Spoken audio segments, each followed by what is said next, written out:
Ézéchiel, chapitre 5. Et toi, fils de l'homme, prends un instrument tranchant, un rasoir de barbier. Prends-le et passe-le sur ta tête et sur ta barbe. Prends ensuite une balance à peser, et partage les cheveux.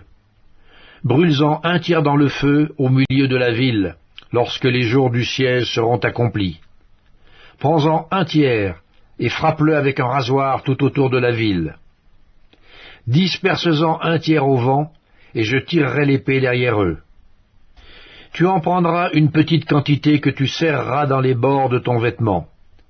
Et de ceux-là tu en prendras encore quelques-uns, que tu jetteras au feu, et que tu brûleras dans le feu. De là sortira un feu contre toute la maison d'Israël. Ainsi parle le Seigneur l'Éternel. C'est là, cette Jérusalem que j'avais placée au milieu des nations et des pays d'alentour. Elle a violé mes lois et mes ordonnances, et s'est rendue plus coupable que les nations et les pays d'alentour. Car elle a méprisé mes lois, elle n'a pas suivi mes ordonnances. C'est pourquoi ainsi parle le Seigneur l'Éternel. Parce que vous avez été plus rebelles que les nations qui vous entourent, parce que vous n'avez pas suivi mes ordonnances et pratiqué mes lois, et que vous n'avez pas agi selon les lois des nations qui vous entourent. À cause de cela, ainsi parle le Seigneur l'Éternel. Voici, j'en veux à toi, et j'exécuterai au milieu de toi mes jugements sous les yeux des nations. À cause de toutes tes abominations, je te ferai ce que je n'ai point encore fait, ce que je ne ferai jamais. C'est pourquoi des pères mangeront leurs enfants au milieu de toi, et des enfants mangeront leurs pères.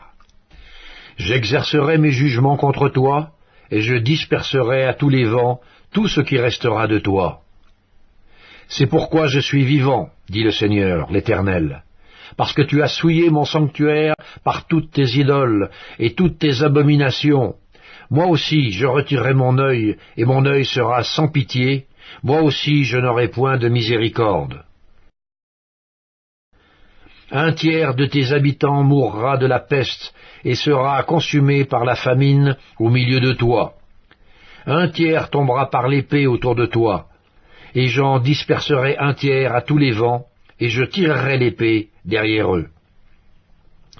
J'assouvirai ainsi ma colère, je ferai reposer ma fureur sur eux, je me donnerai satisfaction. Et ils sauront que moi, l'Éternel, j'ai parlé dans ma colère, en répandant sur eux ma fureur. Je ferai de toi un désert, un sujet d'opprobre parmi les nations qui t'entourent, aux yeux de tous les passants. Tu seras un sujet d'opprobre et de honte, un exemple et un objet d'effroi pour les nations qui t'entourent, quand j'exécuterai contre toi mes jugements avec colère, avec fureur, et par des châtiments rigoureux. C'est moi l'Éternel qui parle. Quand je lancerai sur eux les flèches pernicieuses de la famine qui donne la mort, et que j'enverrai pour vous détruire. Car j'ajouterai la famine à vos maux, je briserai pour vous le bâton de pain. J'enverrai contre vous la famine et les bêtes féroces, qui te priveront d'enfants. La peste et le sang passeront au milieu de toi. Je ferai venir l'épée sur toi, c'est moi l'Éternel qui parle.